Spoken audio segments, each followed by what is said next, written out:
So, good evening to our bright parents. We are now live, so please call in your friends to tune in tonight. We have a very wonderful topic, and in fact, our speaker, Sir Frank, is already here live with us. So, tonight we will be talking about successful parenting in pandemic. Isn't that a very nice topic? So that we can be better parents to our children. So again, please call in your friends because we are already starting. So I'm your host. I'm Jennifer, and we have our very inspiring and full of wisdom, our guest speaker for tonight, Sir Frank. So ayan, please comment so that we know that you are tuning with us live. Ayan na Sir Frank, dumadami na yung viewers natin. Okay, So, so okay. Ayan, so i-zoom in ko nga. All right. So hold on, let me just view so that we can publicly show the episode. Ayan, so give me a minute. There we are. So it's now live. All right. So, okay. okay, I we're was starting. anyway. I can go ahead, Ayan. or you will Yeah. So, Sir introduce Frank, me let again. me introduce muna Okay. to our Bright Parents. Good evening. So, again, we are now live here in Bright Parenting. So, oopsies, that went ahead. All right.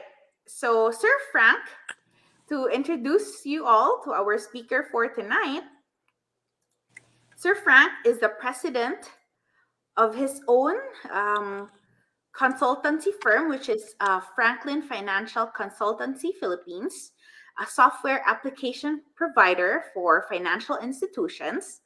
And he was a former consultant to the Asia Development Bank, a former consultant of Bank of Saipan in Marianas Island, past president of Financial Executive Institute of the Philippines, Phoenix, and he was also a professor of finance in the LaSalle University Taft Management of Financial Institution. And he was also the vice president, previously Treasury Marketing of Panthers Bank, and with so many other more that couldn't fit on the screen. And of course, as a parent, Sir Frank is a father of three successful professional children. Wow, he has a doctor, a dentist, a diplomat, and of course, a happy lolo to seven grandchildren. So grabe talaga ang experience ni Sir Frank. And I met Sir Frank, ayan, because of Phoenix through Ma'am Melita, who was our guest din before. And he's such a lively person and he doesn't age at all. Ayan, no? And in fact, I grabe si Sir Frank, last 2 weeks he was in the US and he had his double vaccine and he has so much to share with us tonight. And this is a picture of Sir Frank with his apo, with his daughter, with his son. Well, you got Ayan. all of that, huh? You got all of that. Yes. Sir Frank, I just zoom you in so our viewers can see you live. Ayan, no? Ayan, good evening, Sir Frank. Great to see you again. We have a comment from Jeff. Ayan, my brother, he's tuning in tonight. So, Sir Frank, would you like to greet our viewers? Yeah, thank you very much, Jen. Yeah, good evening to everyone. I'd like to thank Jen for inviting me here. I just finished a session with you during your GMM yesterday, and now I'm back here again on a screen and on a Yes. different topic. And hopefully, I can give you something, some encouragement to become on parenting. No? I'm not Yeah. the expert in parenting actually, but it allowed me to share whatever I have with your audience or your probably the people your market. So Yes. I am probably one thing that I could give or share before I open up on this topic here. Just 2 minutes probably addressing like who I am. I mean, what do people want to know about me? All right. So you mentioned about a family that that you raised. I was in my mid 20s when I got married, and took me some time to have my children, and they came one after the other. It was a difficult turn because I was struggling as a young officer in the bank, and raising that family became something that you have to balance between raising the family and finding your home, because you cannot just be renting a place to raise a good family. So I had to struggle.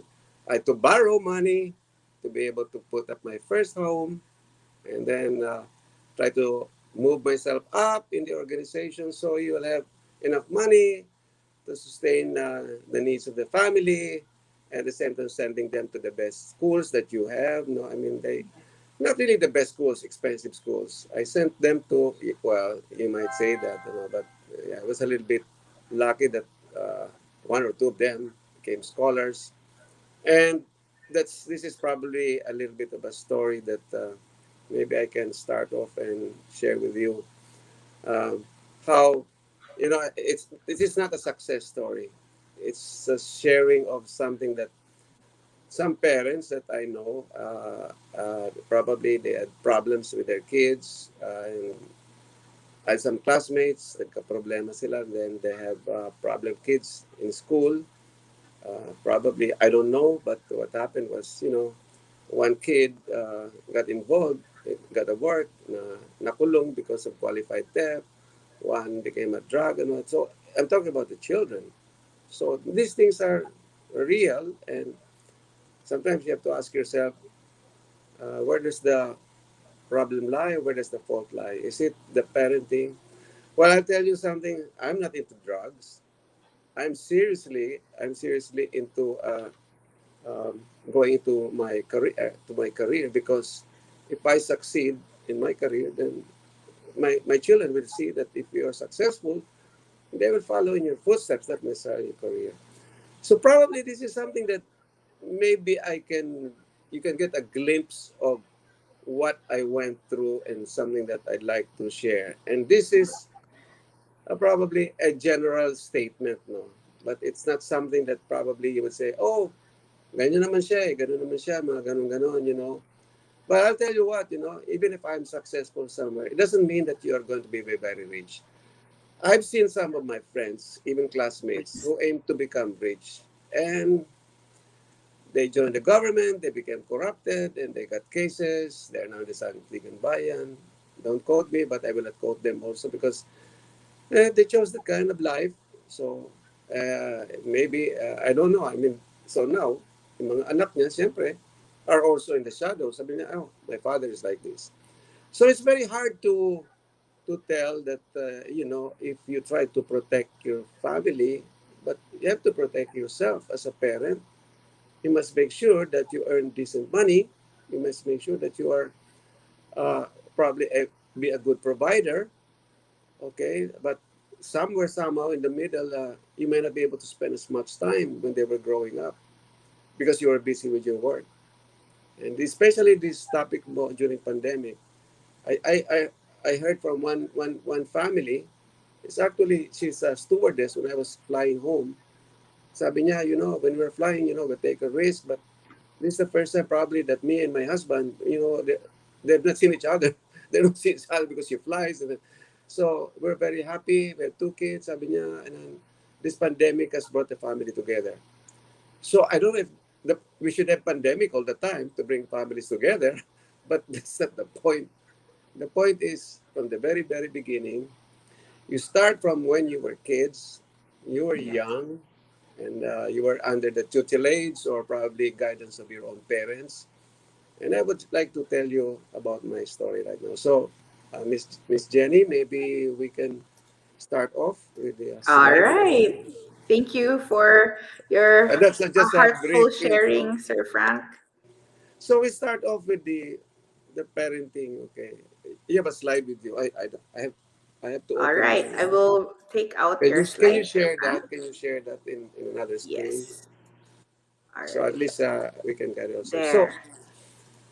anyway, this topic which you gave me just 2 days ago, and I have to come up with something relevant to your session. You call this an episode. The keywords that you use is successful, right? Parenting during Yes. pandemic. It's so hard to add that adjective successful because right now parenting is a big struggle for a lot. True. I'm sure. Okay, so it's like the topic that we had. How do you survive first? When how you survive and then and make a success story on your own. So it's about raising a family.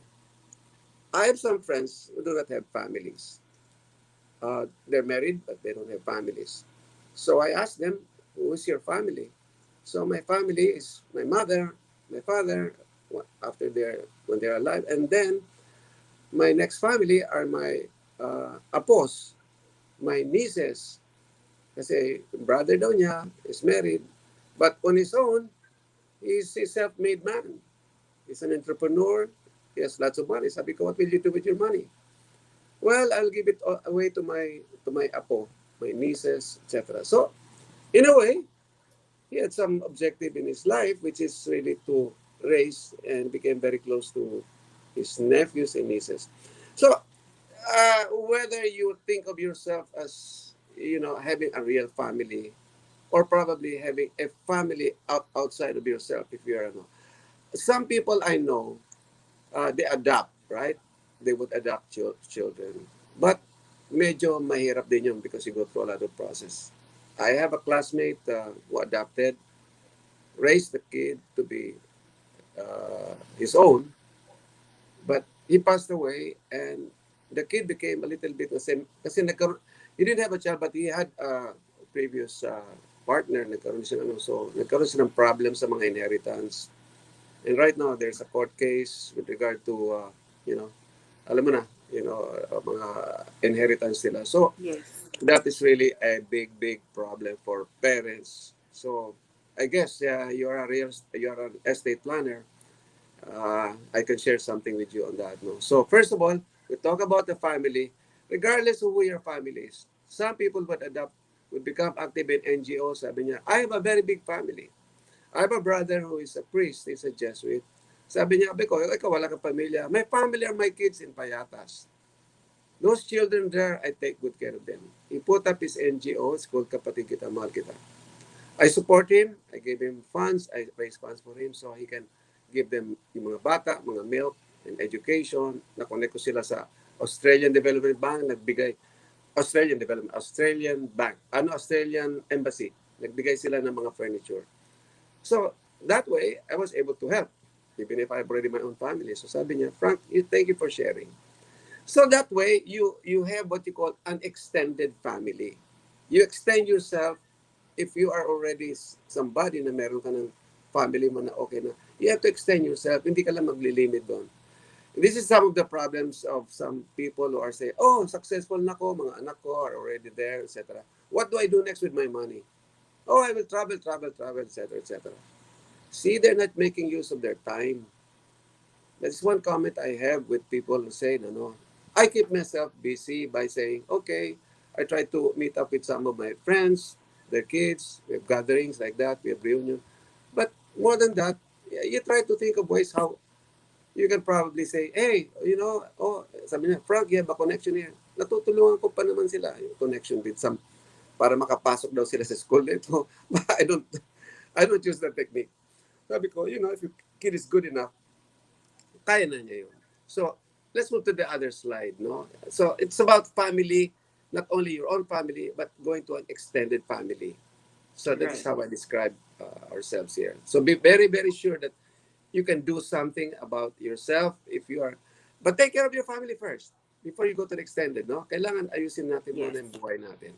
If you are already there, up ka na, your children are successful, go to the next level, the extended family. Go to NGOs, adopt those activities nila that help. So the next slide is about being a model of success. I said here for children to succeed. You see, I began my statement here that if you try on your own to be successful, Okay? Not the wrong way, not the corrupt way. Mahirap yun. Easy money. I'll tell you something about that, you know. And sabi nung daughter ko, okay, this is my daughter, sabi niya, she was a student sa, she's not, nag-UP siya, pero nag-ano siya, nag-Saint Scholastica.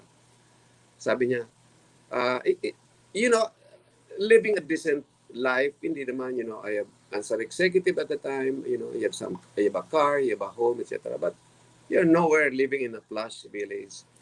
So, nakikita niya yung mga friends niya. She goes to her friend's place in Urdaneta, mga ano.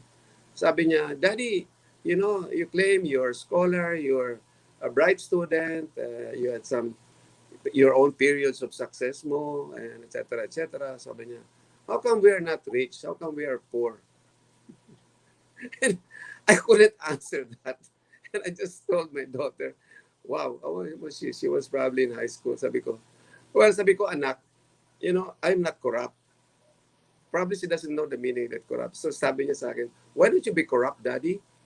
So we can have, so we can live in Alabang, Ayala Alabang, we can live in, so why don't you be corrupt? Oh my God. It struck me because I never taught them about corruption. So little by little, these things that you say, the success, it's a ladder that you climb. And the good thing about my, you know, the stake that I had is that I was taught, I come from a very religious family. Three sisters who are nuns, and one priest. And I also entered the seminary. So I had my values that I kept. Ayoko, ang tatay ko, sabi ng tatay ko, sabi niya ng father ko, you know, saan, sabi niya, I was in the military. I was the master sergeant. I held the purse. So make sure that the money you keep, you say, you keep protect it. Because, sabi niya, if anything happens, you know, that to that money, that's the money that doesn't belong to you. It belongs to the department or probably your platoon, your battalion. And you can lose your job. So that kept me in ano. Sabi ko, well, you know, I was given a task sa banko na yun, so I have to protect the bank, you know, and when I was taking care of millions of dollars, etc., I cannot afford to lose, right? So that way, when you make money for your company, etc., and if they see you, then they promote you and promote you and promote you. So that role, that, you know, the value that you learn from your parent is a good start. So I don't care, you know, sabi nga ng mga anak ko, niya, ikaw, Daddy, you know, you have money but you give them away. No, I don't give them away. I probably give it to people probably who need it. No? Kasi kung, if you have enough, you follow again this, I'll tell you something about the philosophy of being rich or probably getting to be that point that you have to earn more. Let me share this with you. Because Jenny, I think you know already in my session, our session yesterday, we had some philosophies Yes. I shared. Oh, this is one philosopher. One, I would say, is si Mahatma Gandhi. I'm sure you know Mahatma Gandhi, di ba? Mahatma Gandhi was the one who led the peaceful revolution in India. Okay? He ran around, he's like Jesus Christ. Pero sabi niya, idol niya si Jesus Christ. You read this book, there's a biography about him. But one thing I can share with you is his statement. Sabi niya, in life, you need 3 square meals a day. Okay? 3 square meals a day. You eat breakfast, lunch, dinner. Kasi magugutom ka after 6 hours, 4 5 hours. And if you eat more than that, if you have more than 3 square meals a day, you have 5, di ba tayo para panay kain? That's greed. That's gluttony. Okay? But I like to reason out that, you know, if you eat a lot, tataba ka. You know, then you have overweight problems, you will probably have a heart attack, and then there's fat that will engulf your heart and you will have heart attack. Sa America, ganun. Puro kain sila doon and they eat a lot of cholesterol. I keep my weight, you know. I weigh about 160, 165 pounds. I stand 5'7", and I still look good. I'm sure I still look good. But Yeah, you look I young. manage my weight. I play golf as my sport. So that way, that is something that, you know, the model of success is a combination of everything. Going up the ladder, balancing your life, as in, you know, attending to your Yes. kids, and then at the same time, also watching your health. I was so involved in my work that I suffered a heart attack. I quit Mm. when I was in my 40s as president of the bank down, and I quit. I said, no more, because I was saddled with a lot of problems. Banking is very, very hard to run. You have people problems, you have financial problems, liquidity problems. You have a lot of problems. And it's not so easy. And that struggle really kept me always on my toes. And I said, no, it's time to quit. So I went out and I said, what am I going to do? So I applied as consultant, and some friends referred me. So I went to Asian Development Bank. Somebody referred me, you talk about the Marianas. Well, because of my experience. So people like me, and then I keep on doing that, and then one after the other. So I kept that role ko as consultant. Hindi na yung 8 to 5 job. Okay? So, would you consider that a success? No, it's like a step back and then step forward that you say, hey, even my wife tells me, you quit, you have nothing to do, you have no more money like that. Sabi ko, no, it will come. So it came one after the other. I became involved in this consultancy, which kept me alive. And finally, even during crisis, I tell you something about, no, kasi I'm crisis tested eh. So, lahat ng crisis sa banko, crisis personal life ko, crisis If you survive all of that, you call yourself as battle scarred. So, kinakalaban ko yung mga bossing ko na, sabihin na natin, no, I will not name them, mga magnanakaw, nire-report ko sa Bangko Sentral. Whistleblower na ako nung araw pa. Kinakalaban ko yung mga matataas, hindi ko kinakalaban sa baba. If I see something shenanigans, I report them. So, I was even threatened with my life. Sabi ko, sige, di patayin mo ako kung gusto mo. Natakot din siya.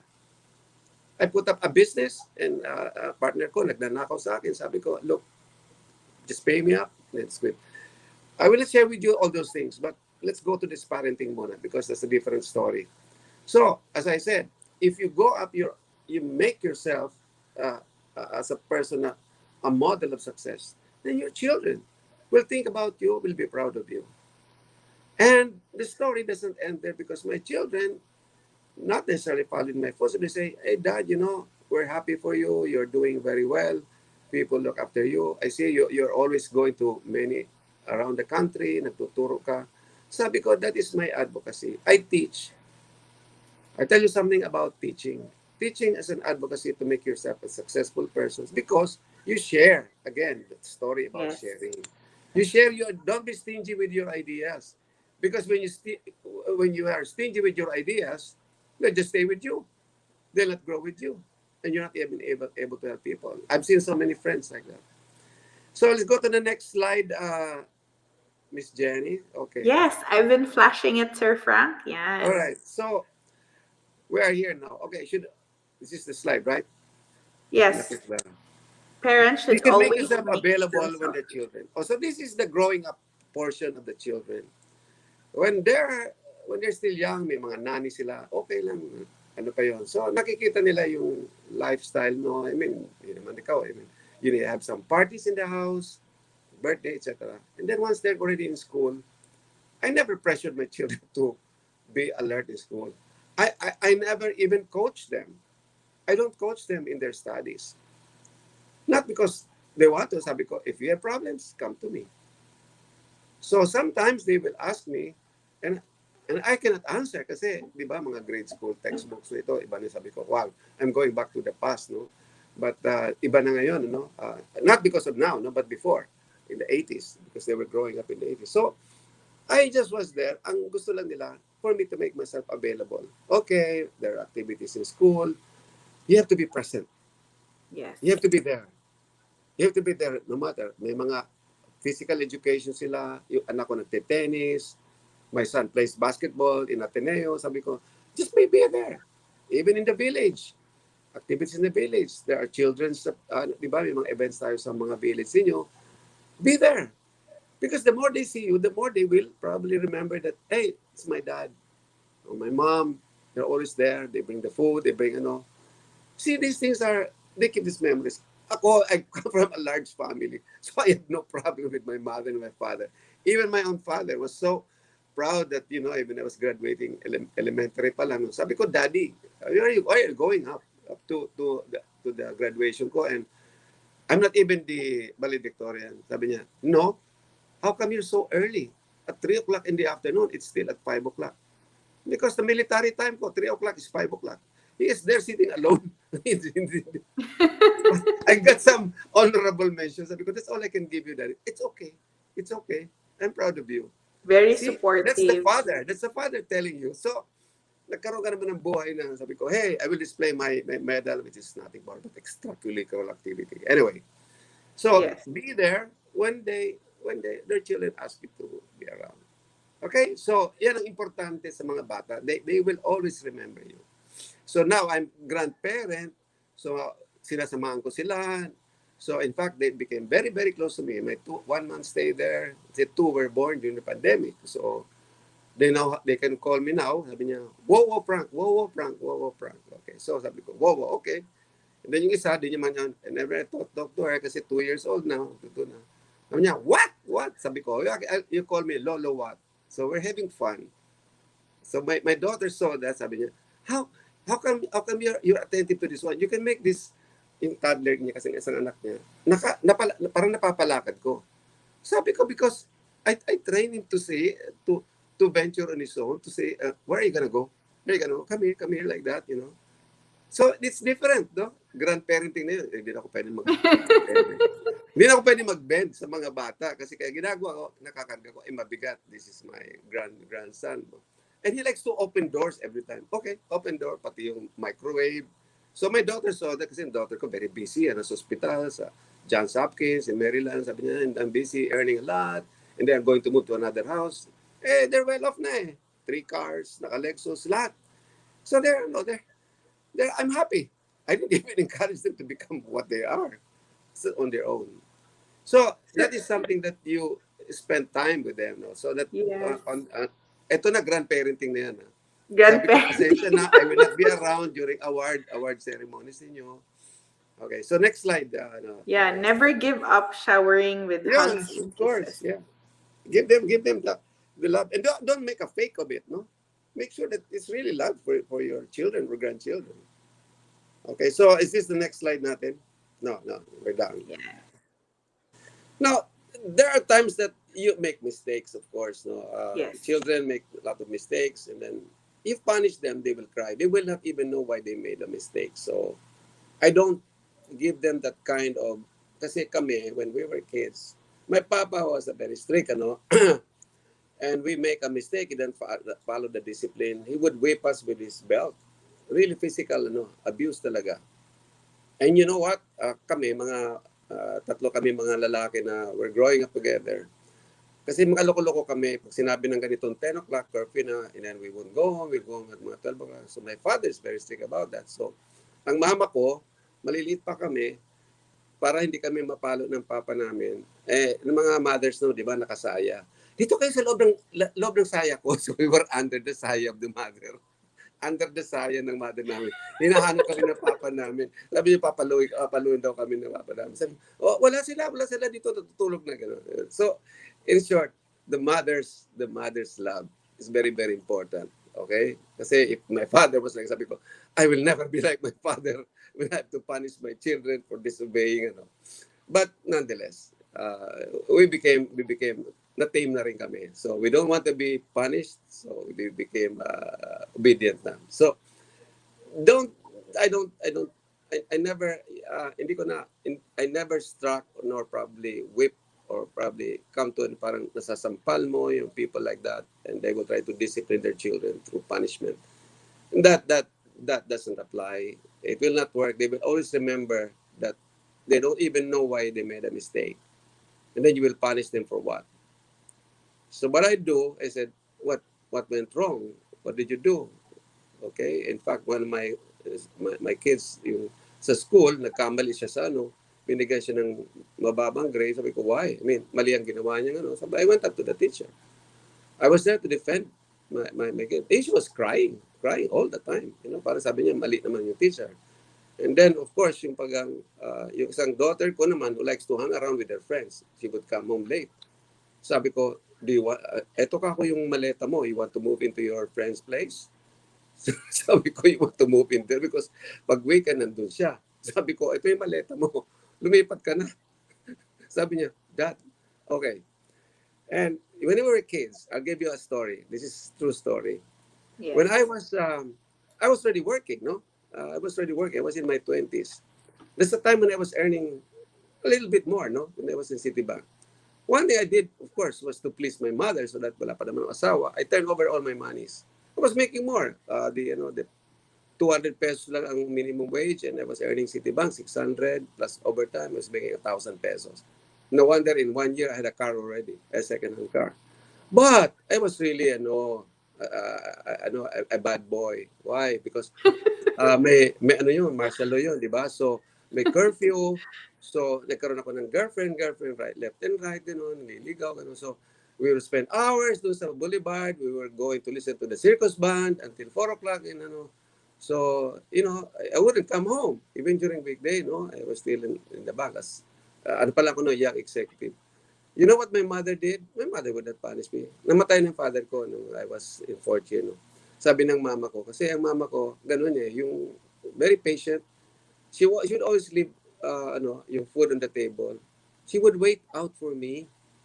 So, I come home, kung safe ako, kakain ako. Made me cry, sabi ko. And what happened was, I was doing that like very often.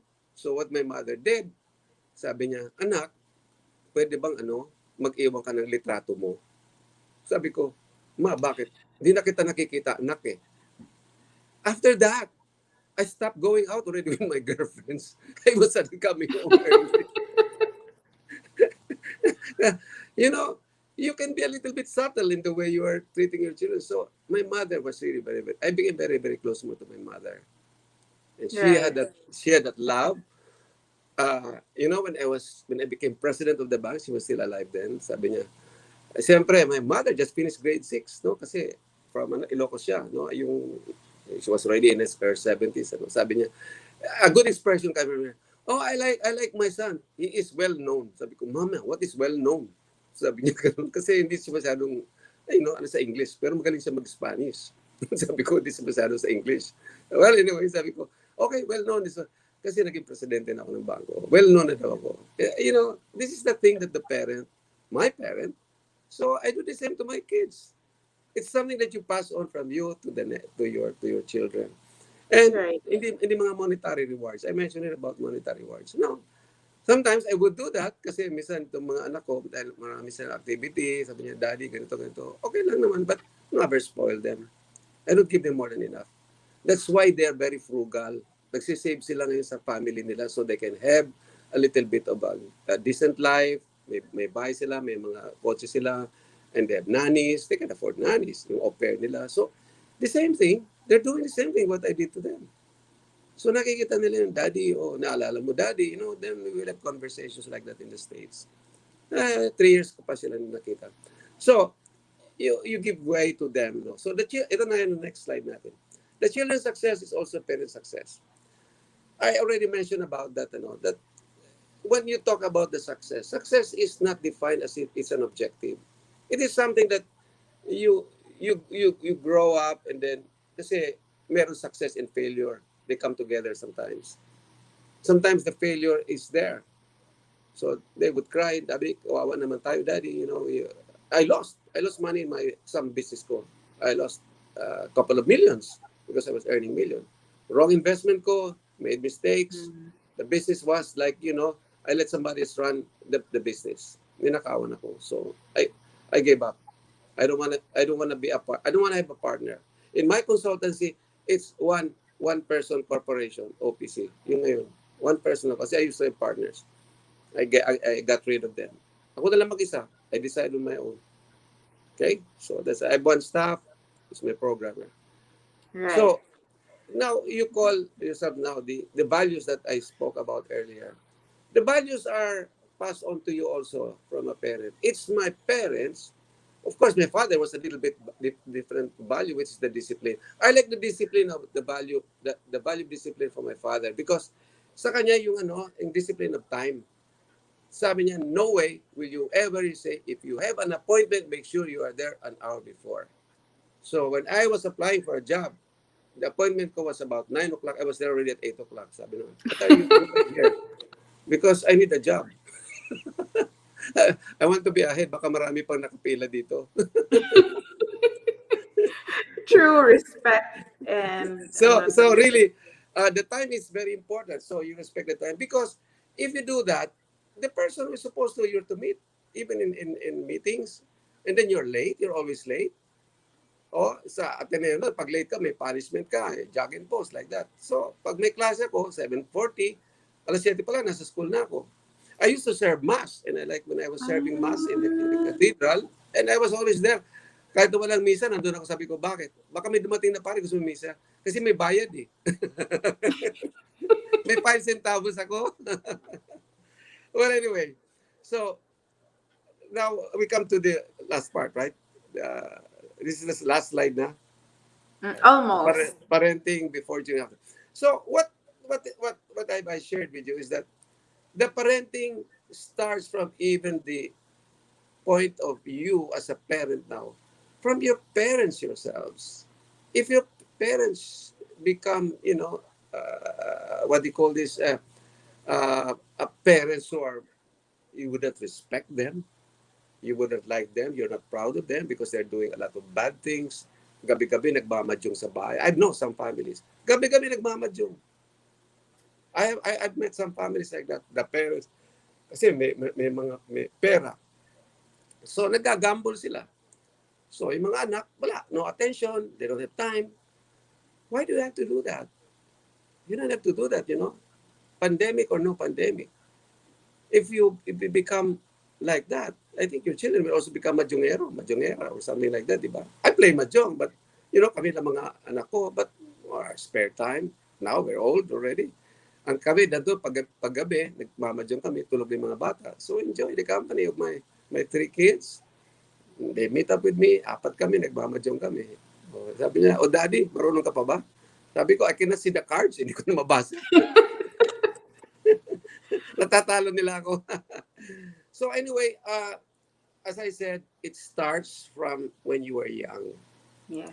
Because this is, if you have very traumatic experiences, aabot yan sa anak mo.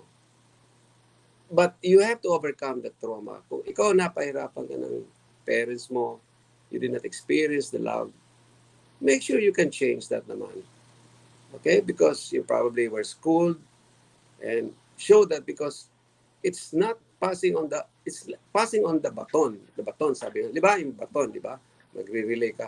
You make sure that you win the race. So, the race is right now, it's not finished. I'm happy. I've seen my 3 kids successful in their own. Imagine, I'm not even a doctor. Nobody followed in my footsteps. I'm a banker. I'm a consultant. Nobody. Well, I took up foreign service. It's my son, probably, because they all took up nakapunta sila sa America because how they did it, on their own. Sabi nila, Daddy, we will not make money here.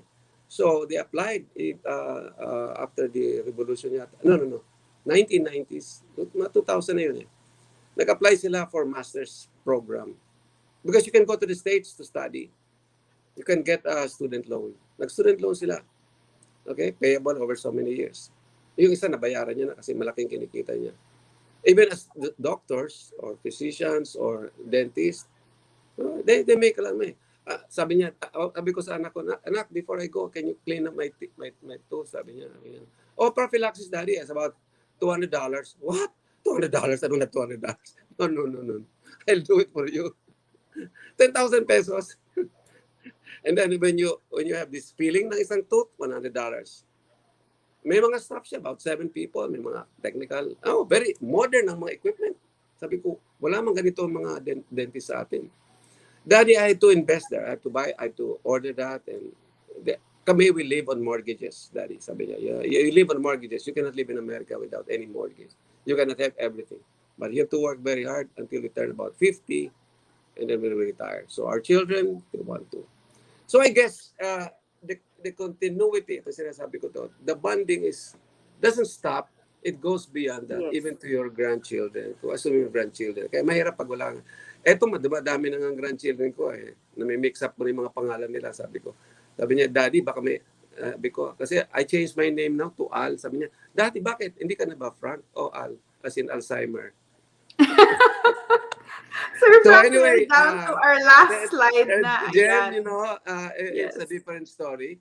The path to success, in closing lang, gusto ko sabihin, the path to success is not, Yes. sabi nila, the road to success is not paved with all of these beautiful things that, there are many things that you will have. There are crossroads.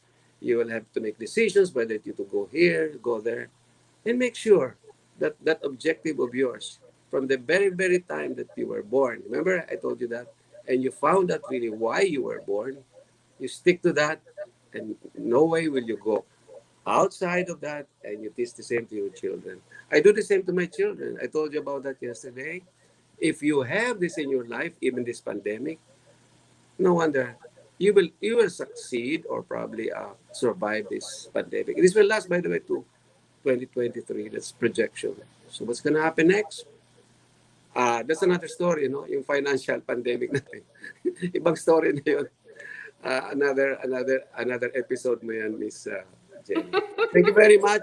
I Thank think you, I Sir consume I Frank, consume a lot of time already for for your the very beautiful slides that you prepared, and for sharing all your experiences, Sir Frank. No, I wish we had more time. And no, no. so, ayan, we'd Are like there any to thank questions? you. Are there any questions?